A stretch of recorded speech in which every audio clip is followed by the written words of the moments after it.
everybody, welcome to my channel, What Colorful Worlds. In today's video, I want to show you everything I ended up coloring in February, as it's my end of month coloring completed pages video. I'm very excited to show you what I have.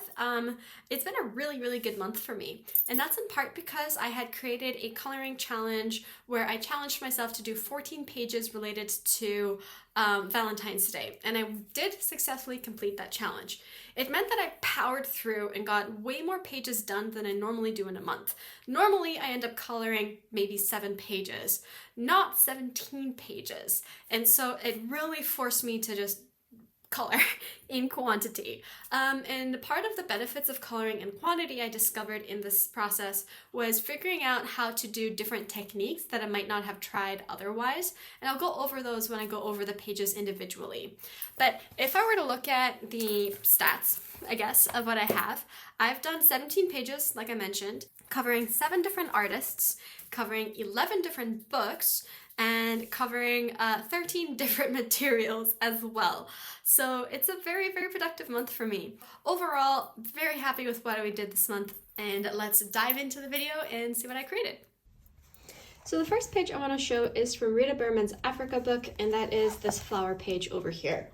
I did this page being inspired by the Color Cubes 10 and 397. They're pretty much almost exactly the same, but I had used them working together to kind of fill in some of the missing colors here. And I did this because I wanted to have like a nice dark desaturated color palette for these flowers. I found that that would be a bit more unique than always going for like the pastel bright range for flowers. It's more earthy in that way as well, which fits in with having this be a bit more like a traditional like hut with our farming area here too. So this was done for my February challenge, and I chose it because I was reminded of how Valentine's Day flowers have to come from somewhere, so why not where the flowers are blooming and growing? And that's kind of how that fit within the challenge in my mind. I used Derwent Inktense for all of the elements in the foreground, and that gave me some nice fun colors, especially in the purple range, because the Prismacolor pencils are a bit more limited in the purple range, and this just has like a nice variety to it, going from our more pinky purples to our darker mauvey purples over here. But for the background, I actually used Prismacolor pencils to try to get this gradient blend going from dark here to blend it out at the edges. And I used some acrylic paint pens as well to help with that blending towards the edges. Overall, I'm very happy with this. A tiny bit of white acrylic paint pen on the white flowers too, to preserve the white flowers. And I love the color palette. I think it's perfect for this page, and the only one that I had done this month from Rita Berman's Africa book. So next up is Fuzzy Hygge, which is a cute and cozy book by Viva Tinta. This was an uncolored book for me, so it fit in with the Color Your Hoard February 2025 by Lovella's Coloring as one of the challenges too. That is a great hashtag if you ever want to color in your uncolored books. For me, it helped me get through quite a few of them this month actually. So on my shelf I only have 2 uncolored books remaining, I think, if I'm doing my math right. So that it's helping kind of get your hoard under control, essentially.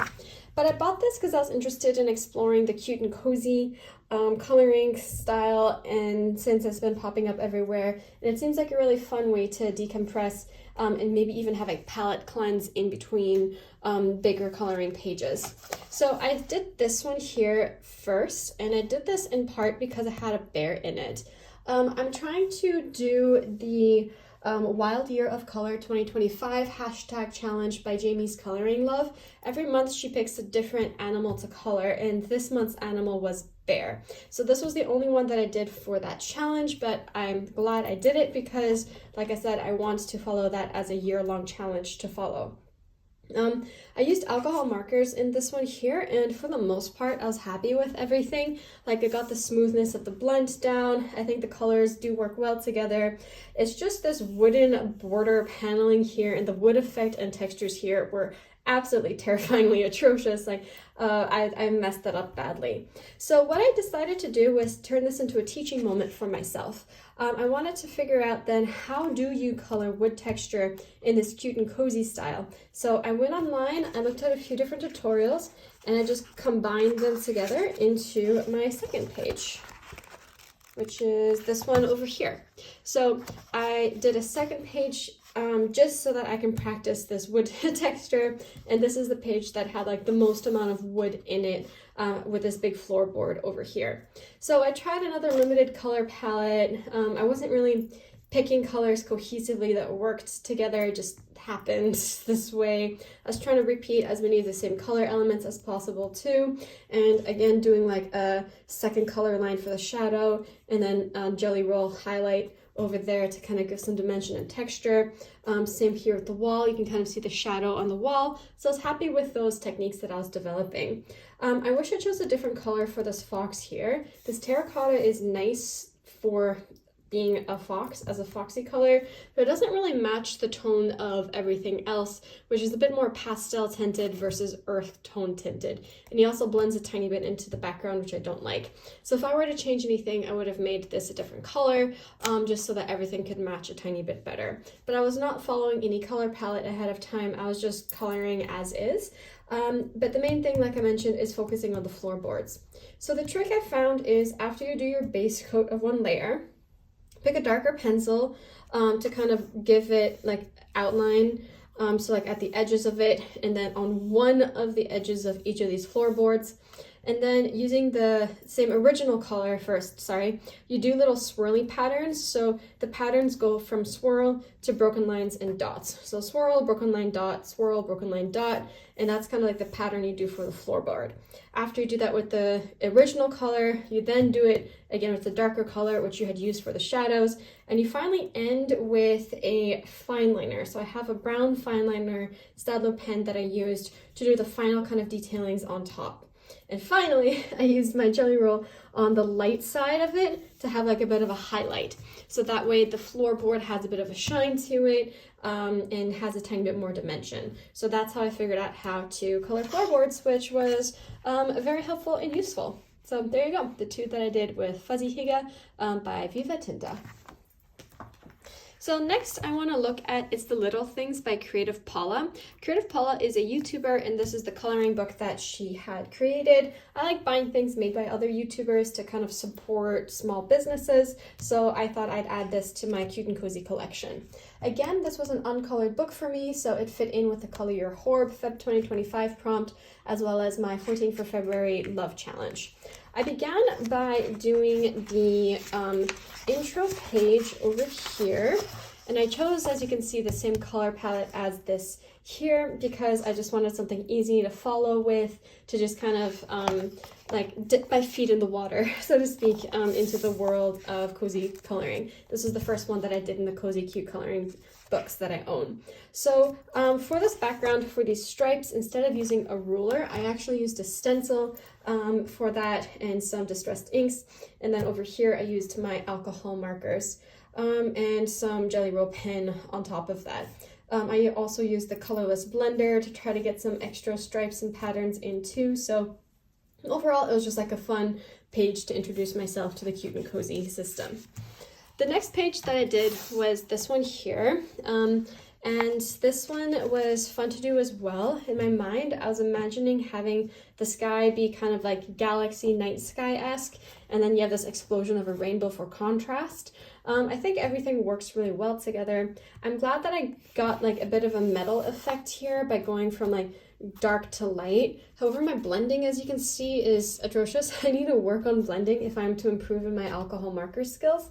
But overall, I think I was pretty happy with how it looked too.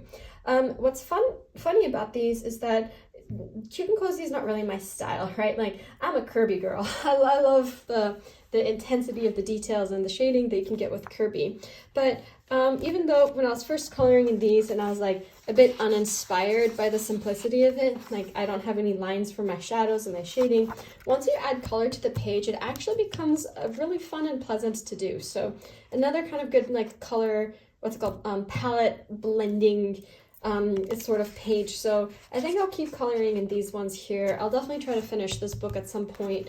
And yeah, it's a fun little experimental one too. So again, to kind of experiment with new techniques, I also chose to do this page, and I had seen Color with Claire do like a glitter effect with the markers. Essentially, after you put your base coat down, you do dots of a slightly darker color, dots of an even darker color, and then you have dots of white, both big and small, and then you add little sparkly shapes, and boom, you have a sparkly page.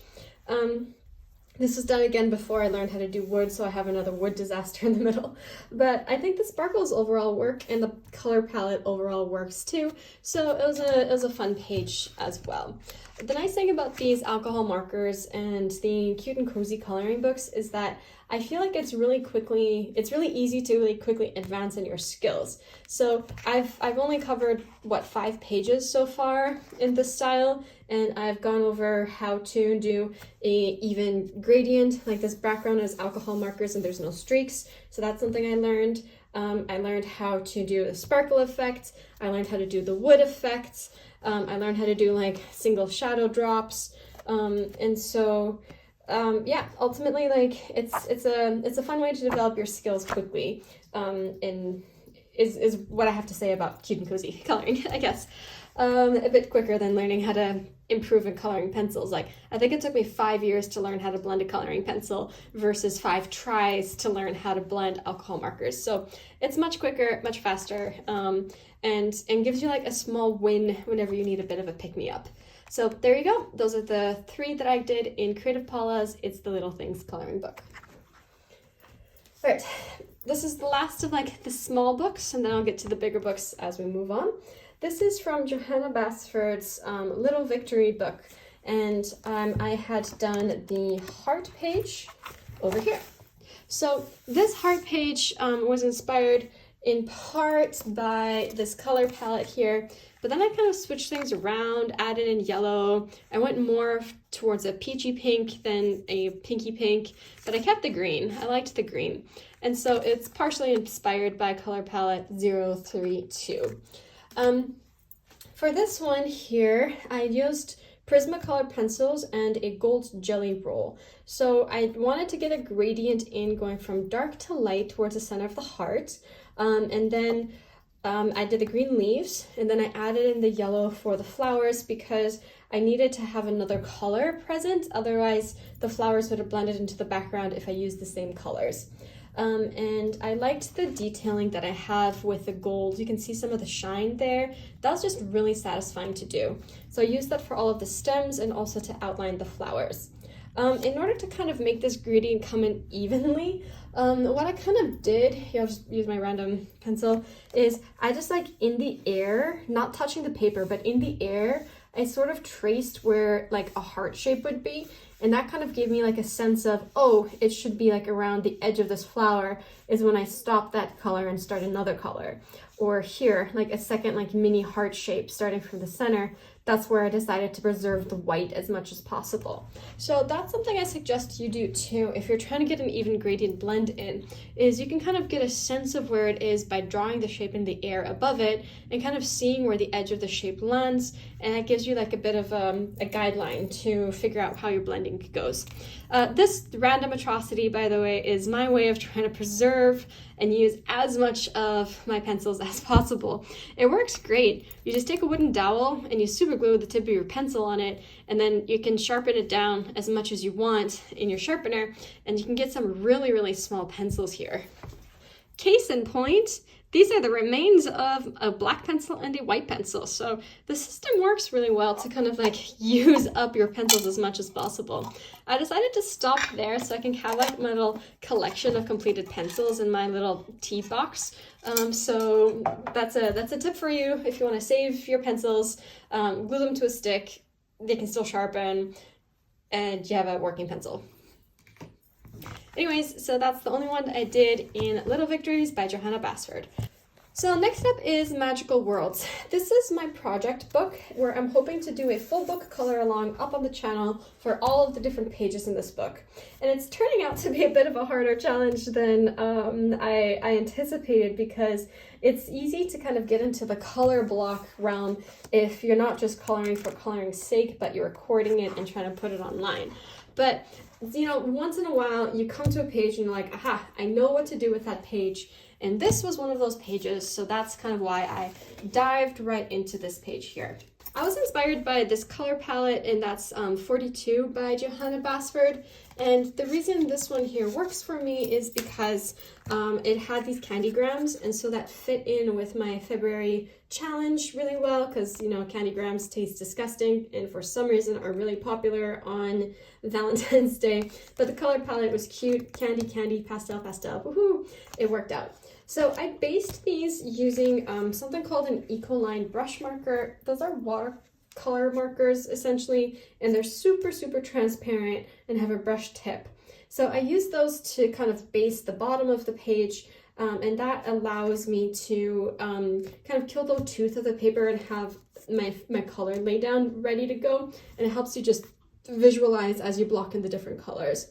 On top of that, you add shading with Prismacolor pencils, plus like a ton of white paint pen everywhere. It's just like white paint pen galore, and some pink paint pen as well to color up these lines here.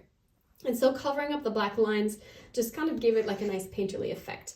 It was too pale, however, after I finished it. And so I wanted to add in a background, and I chose purple for the background. And I'm really glad I did. I used 2 layers of gouache paint for this purple. It's super shiny and matte and opaque and lovely. So I'm overall very happy with this page.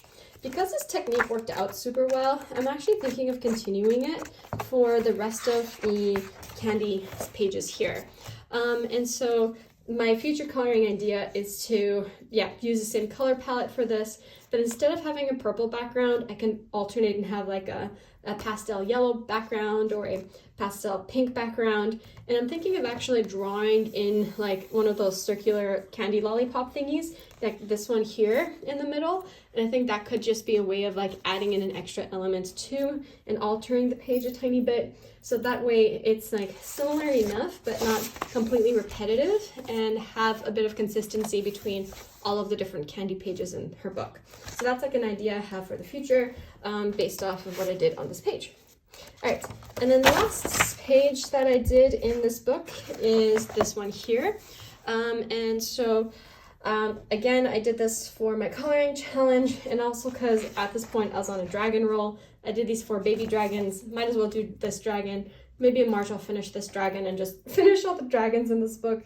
And so I chose like a nice soft color palette, going kind of like with the clay rose and deco pink vibes for the body of the dragon, and then doing some of like the lilac and gray lavender for these big flowers, and then other colors for like the blue flowers and just the green leaves. And so I wanted it to be nice and delicate, because she's a delicate dragon. Like, look at that posture, look at that closed eye and those eyelashes. She's a delicate dragon. I used Jelly Roll Stardust to kind of outline her hair, her spikes, and the edges of her wings, as well as have some colorings on these blue flowers here. And that kind of adds a bit of contrast and a tiny bit of shine to the page too. Now for the background, I used a cloud stencil, and I applied some soft pastels by scraping the soft pastel into a dish to make it powder, and I actually applied it with a flat paintbrush, like my watercolor paintbrush, because I saw someone on Facebook had recommended doing that. So that worked really well. I did purples like a third of the way up the page, and I kind of just did a bit of an ombre from the top coming down with pinks, because I find that if you do the cloud stencil throughout the page as a whole, it looks busy. It doesn't look good. So my suggestion is to do it up to a third of the page, and then have the rest be sky, and have some kind of like movement in the sky to have so it's not like uncolored from there to there, that you can add like a soft wash of color, and that's why I chose pink for this. It just allows it to look a bit more natural and show her floating above the clouds as opposed to like being randomly right in the middle of the clouds. So it makes a bit more sense to your eye is my recommendation, to just do stencils a third of the way up. And I had used a washi tape for the edges too, so that it has a bit of a neat edging too. But yeah, so that was this one here, also a color along up on my channel, and are the only two that I have done from Magical Worlds. I need, however, to do 4 a month if I'm to finish this by October 2026. I got this book in October 2024, and so if I'm trying to finish this book in 2 years, I'm gonna have to do 4 pages a month, because this is the list of all the different pages that I have, and as you can see, I've only done 7 pages so far. It's a bit hard to pick up the pace, but it's something that I'll need to do, so I'm gonna try to get in a few more pages next month if possible, and try to pick up the pace a bit on this book. Otherwise, I won't meet that goal. But if I don't meet that goal, that's okay too. It's just a challenge I have for myself. Magical Worlds by Johanna Basford. All right. A few more Johanna Basfords, and then I'm done. Johanna's Christmas is one that I colored here because it had a heart motif, which fit my challenge really well. I did this page really quickly, and I kind of wish I didn't. I wish that I had turned this page into a chocolate box, because it could very easily be like the top of a pretty chocolate box. And it would have been a really nice effect to do to alter the page and make it a bit more interesting. However, at this time, I was feeling a bit like burnt out from my coloring challenge, and I just needed a quick win because I needed to finish the challenge quickly, and I did not have the energy to spend even more time on a single page when I had more coloring lined up to do. So I did my ink pad for the background. I did Ohuhu markers on the inside because they're single-sided pages, and then silver and white acrylic paint pens for everything else. So it works out, like it looks good, and the nice ink pad has like a bit of a wispy, misty effect around the heart, so it stands out nicely, which is nice and fun and fine. I would do it again though if I had the opportunity, just something to keep in mind for the future. But that's the one that I did from Johanna's Christmas, and it's the second page I've now done out of this Christmas book. I'm slowly getting through this book, and I'm happy about that. All right, the final Johanna page I have comes from Rooms of Wonder. So this is an interesting one because I had initially done it for the February Love Challenge. However, I hated the page when I did it, and it kind of went onto my list of pages that I don't like. Then I decided I wanted to fix it, so now I like it. So the initial page that I had done used some blue ink pads for the background, and it got really smudgy, and somehow my fingerprints got all over it. And then I just used my Jelly Roll Stardust for all of these flowers in the foreground, and it just became really flat as a coloring. So this blue, which did not match that at all, and then I had used my Ecoline like brown colors and gray colors for all of these elements here, and it was messy, it didn't look nice, the colors weren't cohesive, and I was a bit disappointed that I ruined a page I was looking forward to. However, one of my goals for March is to fix ruined pages, and I kind of got started in that ahead of time because I was inspired to fix this page, essentially. So first thing I did was I took black distressed inks and I covered the blue, and that actually worked out really nicely because everything is still very transparent and not opaque, so the blue still shines through this black a tiny bit, especially where you can see where these different elements are. I also kind of erased around where these moths were, and that allowed the blue to come through a bit more and have like a little round glow around them, if you can see, and that worked out nicely. I then decided, what if these two things were gold? And I actually used gold watercolor paint instead of any like paint pens because I felt like it, but also because they're a bit more transparent than opaque, and that kind of allows for it to be maybe blended a bit better. So I did it for those two elements, and then was like, all right, something has to happen here because I had like this weird mix of like my jelly rolls at the bottom and then distressed inks was maybe muddying it at the top. So then I just took my acrylic I took my watercolor metallic gold paint and my paintbrush, and I just started making it wispy, right? So a bit thick at times, watered down in other areas, and I wanted it to kind of look like gold mist in the flowers, and I loved it. It worked out so well, and just it looked really beautiful. I wish I made this a bit neater, like it's kind of out of the lines a tiny bit, but you live and you learn. It pulled the page together in a way where what I had considered was a ruined page was now really interesting. And so that's, I think, one of the benefits of ruining pages and making mistakes, is that it forces you to think outside of the box to figure out how to fix those pages if you're willing to give it a go. And so I became more experimental in this page than I normally would be, and that created a really interesting result. So to tie it all together, I needed this background to be black, because otherwise having this just be white was throwing it off and it didn't have such a nice effect. So I used my black acrylic paint to make this black border, and then did like this edging here, again with the gold paint. I wasn't very neat, as you can see, but it worked out really well, and overall I'm really happy with this page. It's messy, but it looks gorgeous, and it worked out in the end in a way I was really, really happy with. So yay for ruining a page, because it gave me the opportunity to fix it in a really cool way. And that's the one I think I'm most proud of this month. In Johanna's books at least. Coming from Rooms of Wonder, final book to show you from Johanna Basford's set.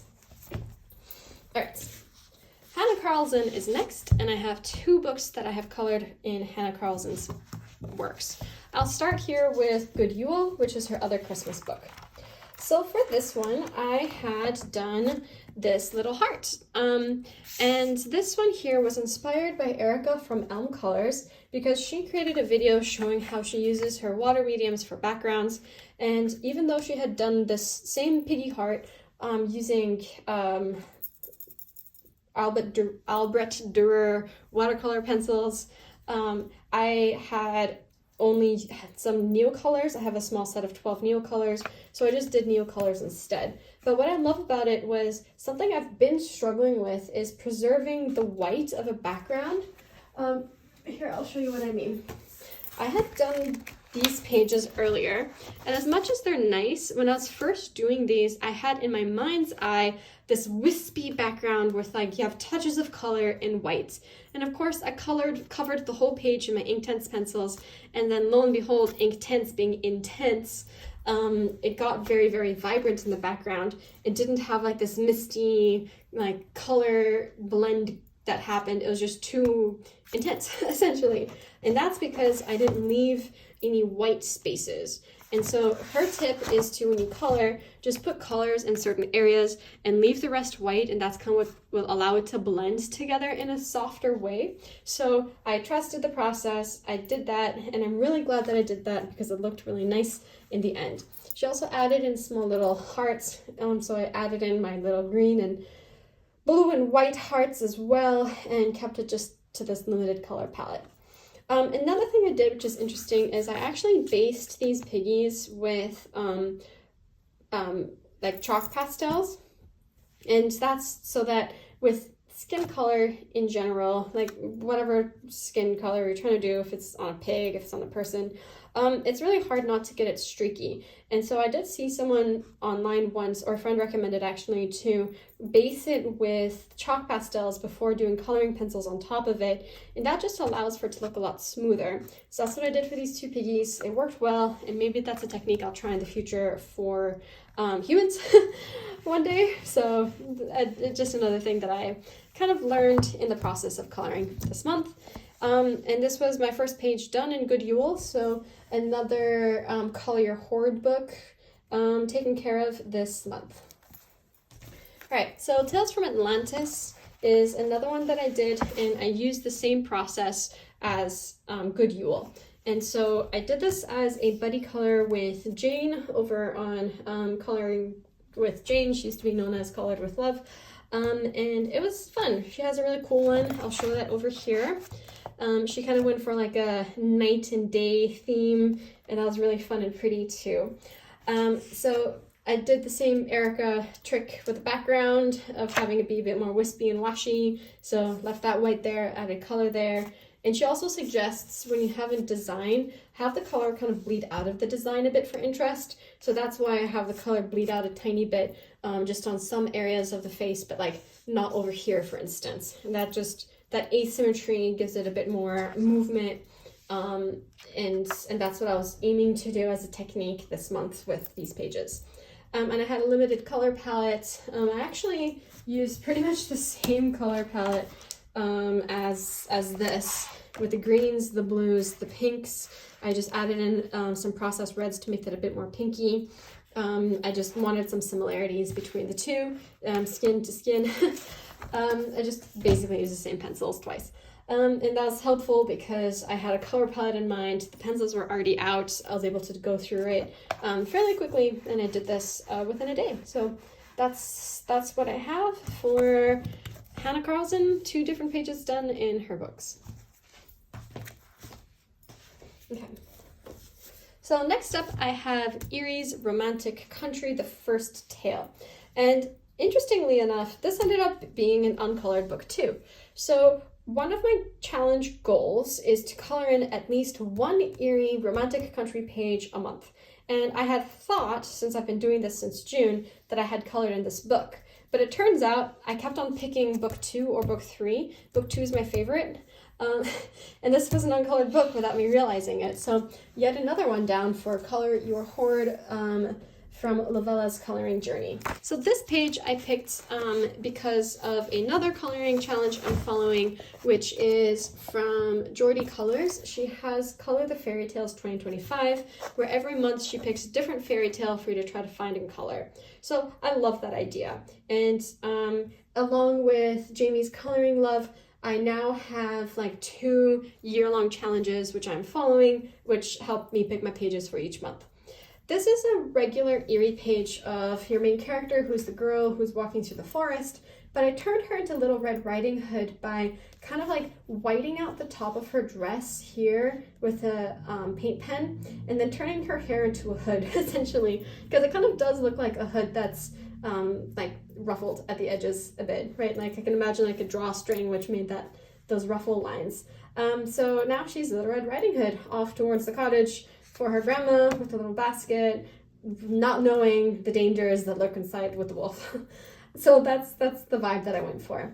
I did the entire thing in Derwent Inktense, and I essentially laid down all the colors once, and so it's actually only one layer of Derwent Inktense too. And that's the beauty of Derwent Inktense, is that if you lay down enough layers at the beginning dry, when you activate them using your little stippling motions to try to preserve as much pigment as possible, you can actually have a very vibrant page with just one coat. I did have some white acrylic paint pens to kind of bring back some of the whites here. And for the brickwork here, because initially this was just plain, but I did this with Ohuhu water-based markers, and then like a little fine liner to add in the shadows underneath. And I just love the wonky bricks that I did there, because you have this wonky chimney sized here. Even the sides of the house are kind of like wonky. So the wonkiness fit all together really well. Overall, I'm really happy with this page, and I'm happy to do one that fits the Red Riding Hood challenge, because I don't have any Red Riding Hood specific pages, since I don't have any fairy tale specific coloring books. So it just allowed me to be a bit more creative in figuring out how to meet the challenge, and also have this be an opportunity to color in an Eriy book. Last coloring book to go through is Kerby's Worlds Within Worlds. My goal is to finish this book by December of this year. I'm already halfway through, and I'm powering through. In order to reach that goal, I will need to color in 4 pages a month. This month I colored in 3, so a bit under the goal, but next month I can easily make it up with another page. Because I've figured out Kerby and his techniques, it doesn't actually take me very long to color in his pages anymore, especially since I'm now using multimedia on his pages. So the first one that I did here is this double page silhouette spread. I'm in the process of filming a video explaining how to create silhouettes as an effect in coloring books. And so this was initially a book that was floating in space. And so I have this like fun, just like very eerie, alien-esque color palette for the background to just make it look like it's near a nebula, and you have your flying spaceships around. And I chose this page also because with so many different elements in a cityscape, it makes it really easy to do just like that stark contrast silhouette between the black foreground and the colorful background. So I just blacked everything out with a mixture of water-based markers and acrylic paints and even like some black chalk pastel, just to kind of get the elements nice and black. In the background, I used oil pastels, and then I used my acrylic paint pen to redraw in some of the lights in the foreground and add all the stars in the background to make it interesting. So it looks complicated, but it's actually very simple. I have the video ready to turn into a full-time color along as well. Just so you know, the only color alongs I think I'll be doing from now on are going to be for magical worlds plus oil pastels, because I think that we don't have enough tutorials on how to use oil pastels on YouTube. So that's my goal for that. But yeah, so these two I did. Really fun, love the colors, love the effect. The next one I did is this crane here, and this is probably my favorite for the month. And I did this one because someone had commented on my YouTube channel asking me tips on how to blend oil pastels without using your finger. And so I just published a video on how I found different blending methods, and then I applied those different blending methods to this page here.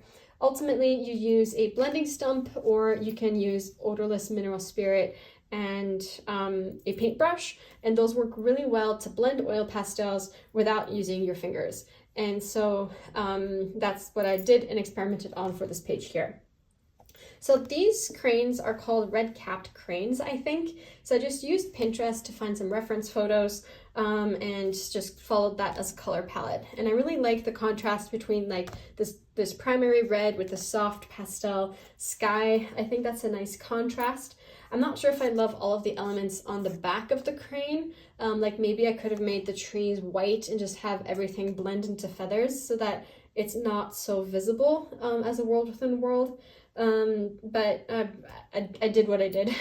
And it is nice overall for that. To make this black not just be solid black, I have a mix of black warm grays as well as a tiny bit of indigo blue and cloud blue. And so that kind of helps, gives it a bit more dimension as well, so that you can preserve some of the shapes without it being solidly black. In general, I don't recommend ever coloring something solidly black unless it's something like the silhouette I had shown earlier, or like this black background, because it deadens the page. So any element that's supposed to be black but still have dimension, use your warm grays and throw in some blues. That's my recommendation, so that you can kind of maintain like the illusion of texture, I guess. And I really love how I kept those colors here, and you can see like hints of a red head as they fly. I love that as a little extra detail. But yeah, that's the final page to show you. And this one, like I said, is from Worlds Within Worlds. So one quick sneak, and this is not a coloring book as much as it is like a sketchbook, but in December I had created a few reels leading up to Advent where each different coloring was done. Like it's a mix of a coloring book and a sketchbook, sorry. But they were like reels released on all days of December leading up to Christmas. I only got through day 3. So I wanted to, this year in December, do the process again where I do like a reel a day in December leading up to Christmas and finish the book off. But because I know I will be overwhelmed in December because it's a bad month to color when you're also spending time with family, I'm actually working ahead of time. So I did this page this month, and I used Johanna Basford's How to Draw Inky Wonderlands to just like figure out how to draw a couple flower elements. I used some stencils for the background as well, and just a random color palette, which I do not love, but I do not care either. At this point, like it is what it is. I can't draw. It's fine. It is what it is. But I turned this into a reel already, and I'll be publishing that on December 1st this year. So essentially, I'm working ahead of time to finish this book so that I can post this book in December and not have the stress of making it in December either. And so it gives me a year, well, 10 months now, to work and finish this book, and I would love to finish this book. And this is the Art Advent Calendar by the Cassie Projects. She's another YouTuber, so it's another book I have to support YouTubers. Alright, there you go. Thank you so much for watching this video. I hope that you enjoyed. If you have any questions for me, or if you have if you want me to make a video explaining any of the techniques I discovered, please let me know in the comments below. I'm happy to oblige. Otherwise, I hope you all have a wonderful coloring month in March. Happy coloring!